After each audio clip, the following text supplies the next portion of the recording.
Hello everybody. आज आपण माझ्या एका युनिक पेशंटचा रिव्ह्यू बघणार आहोत.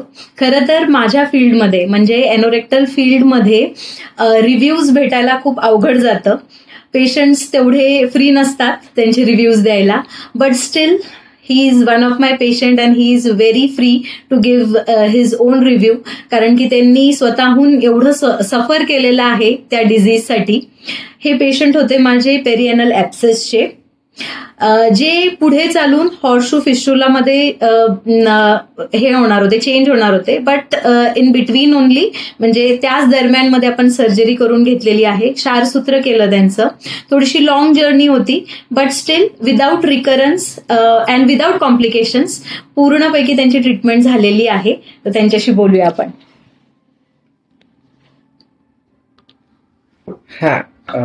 मी ऍक्च्युली नैनिषा डॉक्टरकडे आलो होतो. मला खूपच आधी पेन होत होता, खाली खूप त्रास होत होता आणि दुसऱ्या डॉक्टरकडे गेलो होतो आणि एक अर्जंट ऑपरेशनची गरज होती, कारण खूप पेनफुल इम्पॉसिबल होतं.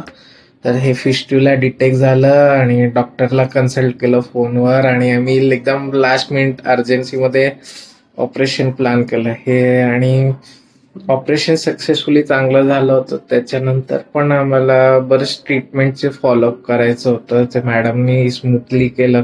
मला काही थोडा जो फिजिकल होतं प्रॉब्लेम, पण ट्रीटमेंटमध्ये काहीच प्रॉब्लेम नव्हता आणि सगळं स्मूथली झालं. थोडा वेळ खूप गेला कारण एक्स्ट्रीम झालेलं माझं केस.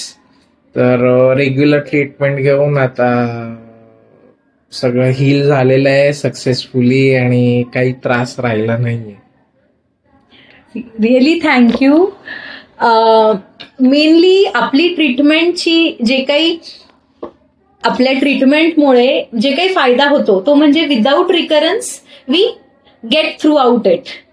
तर तोच एक फायदा आहे क्षारसूत्र ट्रीटमेंटचा. याच्यामध्ये पेरिएनल ॲब्सेस असू दे किंवा फिस्टुला असू देत, we get best results through Ayurveda and through Sharsutra. So really thank you.